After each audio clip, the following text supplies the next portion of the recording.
इंद्रा एकादशी व्रत कथा। ये एकादशी पापों को नष्ट करने वाली तथा पितरों को अधोगति से मुक्ति देने वाली होती है। हे राजन, ध्यान पूर्वक इसकी कथा सुनो। इसके सुनने मात्र से ही बाय पे यज्ञ का फल मिलता है। प्राचीन काल में सतयुग के समय महेश्मती नाम की एक नगरी में इंद्रसेन नाम का एक प्रतापी राजा धर्म पूर्वक अपनी प्रजा का पालन करते हुए शासन करते थे। वो राजा पुत्र, पौत्र और धन आदि से संपन्न और भगवान विष्णु के परम भक्त थे। एक दिन जब राजा सुख पूर्वक अपनी सभा में बैठे थे तो आकाश मार्ग से महर्षि नारद उतरकर उसकी सभा में आए।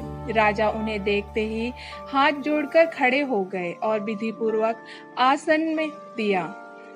सुख से बैठकर मुनि ने राजा से पूछा कि हे राजन, आपके सातों अंग कुशल पूर्वक तो हैं, तुम्हारी बुद्धि धर्म में और तुम्हारा मन विष्णु भक्ति में तो रहता है। देवर्षि नारद की ऐसी बातें सुनकर राजा ने कहा, हे महर्षि, आपकी कृपा से मेरे राज्य में सब कुशल है तथा मेरे यहाँ यज्ञ कामर्थ सुकृत हो रहे हैं। आप कृपा करके अपने आगमन का कारण कहिए। तब ऋषि कहने लगे कि हे राजन, आप आश्चर्य देने वाले मेरे वचनों को सुनो। मैं एक समय ब्रह्मलोक में यमलोक को गया। वहाँ श्रद्धा पूर्वक यमराज से पूजित होकर मैंने धर्मशील और सत्यवान धर्मराज की प्रशंसा की। उसी यमराज की सभा में महान ज्ञानी और धर्मात्मा तुम्हारे पिता को एकादशी का व्रत भंग होने का कारण देखा।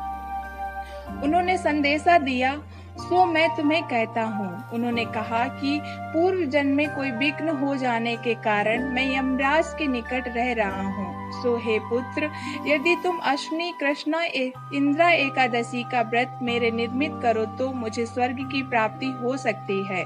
इतना सुनकर राजा कहने लगे कि हे महर्षि, आप इस व्रत की विधि मुझसे कहिए। नारद जी कहने लगे, अश्विनी माघ में कृष्ण पक्ष की दशमी के दिन प्रातः काल श्रद्धा पूर्वक स्नादि से निर्मित होकर पुनः दोपहर को नदी आदि में जाकर स्नान करें। फिर श्रद्धा पूर्वक पितरों को श्राद्ध करें और एक बार भोजन करें। प्रातः काल होने पर एकादशी के दिन दातून आदि करके स्नान करें। फिर व्रत के नियमों को भक्ति पूर्वक ग्रहण करता हुआ प्रतिज्ञा करें कि मैं आज संपूर्ण भोगों को त्याग कर निराहार एकादशी का व्रत करूंगा। हे पुंडरीकाक्ष, मैं आपकी शरण में हूँ, आप मेरी रक्षा कीजिए। इस प्रकार नियम पूर्वक शालिग्राम की मूर्ति के आगे विधि पूर्वक श्राद्ध करके योग्य ब्राह्मणों को फलाहार का भोजन कराएं और दक्षिणा दे। पितरों के श्राद्ध से जो बच जाए उसको सूंघ कर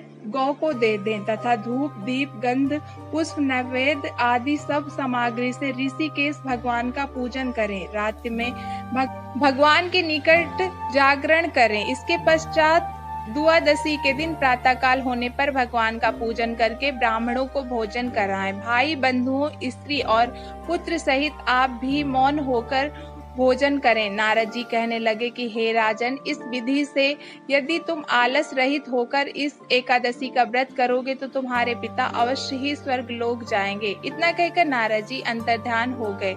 नारद जी के कथा अनुसार राजा द्वारा अपने बंधुओं तथा दासों सहित व्रत करने से आकाश से पुष्प वर्षा हुई और उस राजा के पिता गरुड़ पर चढ़कर विष्णु लोक को गए। राजा इंद्रसेन भी एकादशी के व्रत से प्रभाव से निष्कष्ट राज करके अंत में अपने पुत्र को सिंहासन पर बैठाकर स्वर्ग लोक गए। हे युधिष्ठिर, ये इंद्रा एकादशी के व्रत में महात्मन मैंने तुमसे कहा, इसके पढ़ने और सुनने से मनुष्य सब पापों से छूट जाता है और सब प्रकार के भोगों से भोग कर वैकुंठ को प्राप्त होते हैं।